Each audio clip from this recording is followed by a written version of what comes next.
こんにちは。ここ最近、日本へ旅行に来るインバウンドは、セイコーヴィンテージに注目しており、様々なショップを巡っては買い漁っています。そこで今回は、セイコーヴィンテージの言う、キングセイコーファーストの分解組み立てをお見せしつつ、このモデルの歴史的背景を調べた限りでお話しします。この修理で使ったおすすめ工具は動画下のところにタグ付けしてあるので、興味があればチェックしてね。ニッチ。裏蓋を開けます。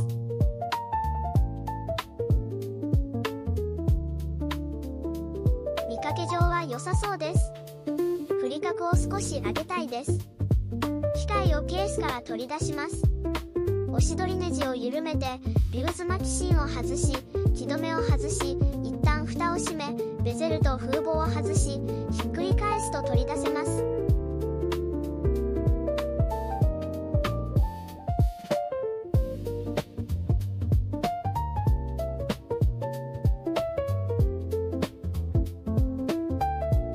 針を外します。一旦ビューズ巻き芯を戻して、貼り合わせをして外しやすくします。文字盤を傷つけないようにビニールをかぶせて、剣抜きで外します。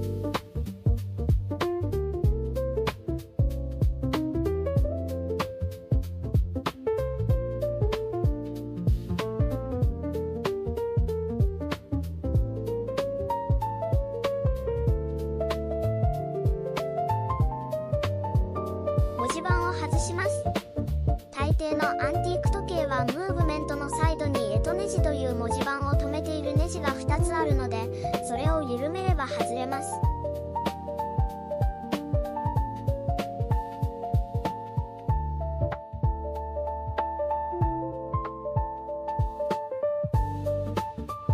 文字盤側を分解します。慣れないうちは分解を始める前に写真を撮っておくと、組み立てる時に役に立ちます。慣れると覚えるまでもなく、このパーツはどこにどう取り付けるかわかるようになります。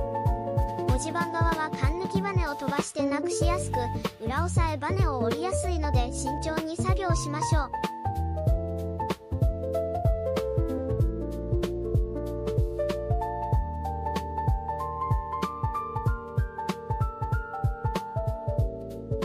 ある程度外したらひっくり返してビューズ巻き芯を引き抜けば、もろもろのパーツが落ちてくれるので楽です。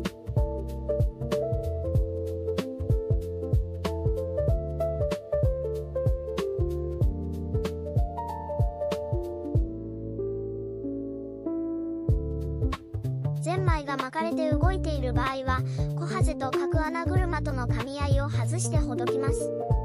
一気にほどくと破損の危険があるので、各穴ネジにドライバーを当て込んでゆっくり回していきます。これは裏蓋を開けた時点でやってもいいです。自分がやりやすい方でいいと思います。裏蓋側を分解します。こちら側はテンプのヒゲゼンマイやテンシン、ショックバネ、歯車の細い軸、小ハゼバネなど破損や欠損のリスクが高い部分です。ニッチが知り合い時計師から聞いたことによると、かの独立時計師フィリップ・デュフォー氏に、ケアフリーと再三言われていたそうで、集中が途切れそうな場合は散歩に行く方がいいとも言われたそうです。機械式時計はどのパーツを失っても一発退場なので、慎重に作業しましょう。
ジータと受けのルビーを外します。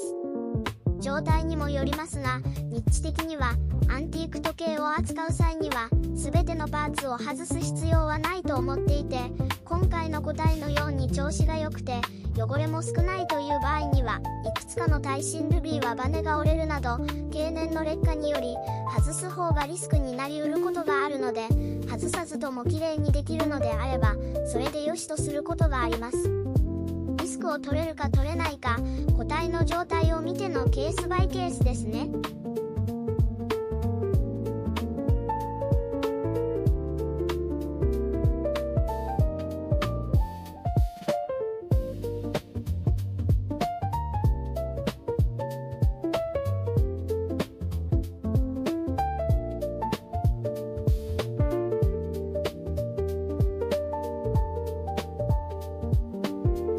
香箱からゼンマイを取り出します。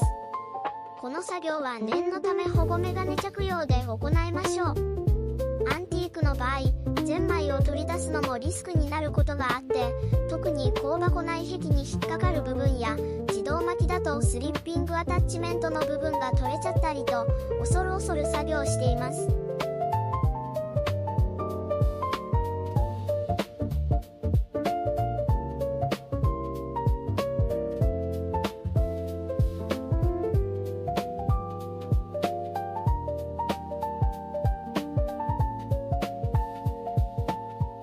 黒いのはゼンマイ油のカスですね。前回のオーバーホールからかなりの年数が経過している模様。各所状態を見ていくと香箱芯の穴が広がったために穴詰め作業をしたのか跡があるのと、ヒゲゼンマイに重り付けがされていました。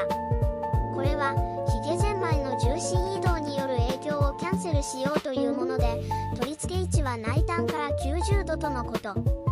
なんや難しい理論が潜んでいますが、日本生まれの調整技術で天文台コンクール並みの精度に追い込みたいのであれば、やれるならやった方がいいという高度な技術のようです。各パーツをベンジンで洗浄した後、ゼンマイを香箱に入れます。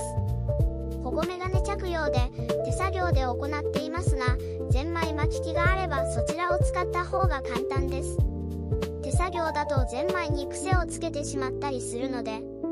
ただ高いんですよね、ゼンマイ巻き機。個人所有にはハードルが高いです。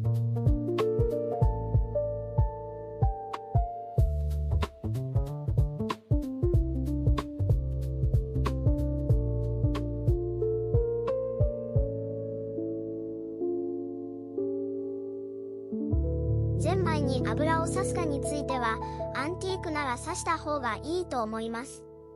当時は油不要のコーティングがされていたりしたそうですが、60年も経てば関係ないので油を刺します。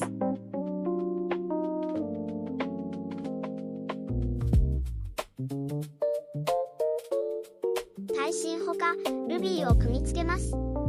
ルビーは結構薄く作られていて、かつ力加減によってピンセットから飛んでいくのでなくしやすいです。そんなに強い力で掴む必要はないのと、フィリップ・デュフォー氏に倣ってケアフリーですよ。集中してください。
裏蓋側を組み付けます。輪列受けとアンクル受け、テンプを設置するときにしっかりと歯軸がほぞ穴に入ったことを確認してからネジを締め込まないと軸を折ることになるので気をつけてください。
さそう。振り角も20度くらい上がったかしら。シグナルもまっすぐで良さげ。ひとまずのチェックとしては合格。文字盤側を組み付けます。こちらはなくしやすく折れやすいバネがあるので、引き続きケアフリーですよ。集中を維持。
文字盤と針を組み付けます。この文字盤は夜光がついていないのでいいのですが、夜光付きの場合、この成功の機械台にべったりと文字盤が触れる置き方は厳禁。文字盤表面のラッカーが剥がれていたりなども同じです。文字盤と物との接触をできる限り控えるのがベスト。針の取り付けは基本文字盤と水平に。ただアンティークだとそうはいかないものも多数ありますが、その場合は針がそもそもインデックスを避けるように曲げられていたりします。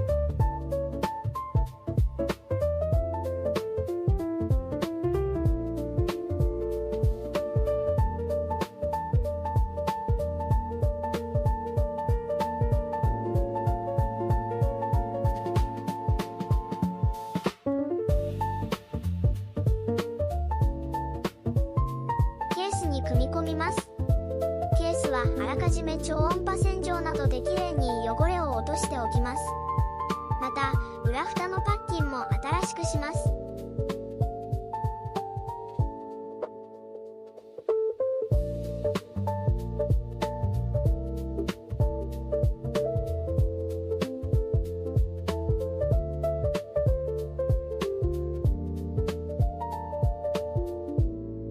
この木止めネジ、修理完了後にしばらく使っていて外れることがあって、外れたネジがテンプに絡んで止まるなんてトラブルよくあるので、しっかり止めましょう。これで完了です。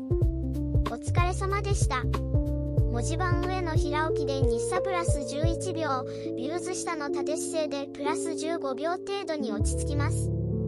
大きなトラブルのない凝固体だったのでさほど苦労せずにできましたが、アンティークの世界ではこういうのはごく一部で、多くの場合パーツ交換や作成が必要になることが多いです。ともあれ、キングセイコーは国産時計の歴史に必ず出てくる、当時の技術の粋を結集したトップレベルの時計です。まだインバウンドが買い始めた、今この時が買い時のラストチャンスでないかと思います。ご視聴ありがとうございました。高評価とチャンネル登録をぜひお願いね。他にも修理系やコレクション紹介の動画もあるから見て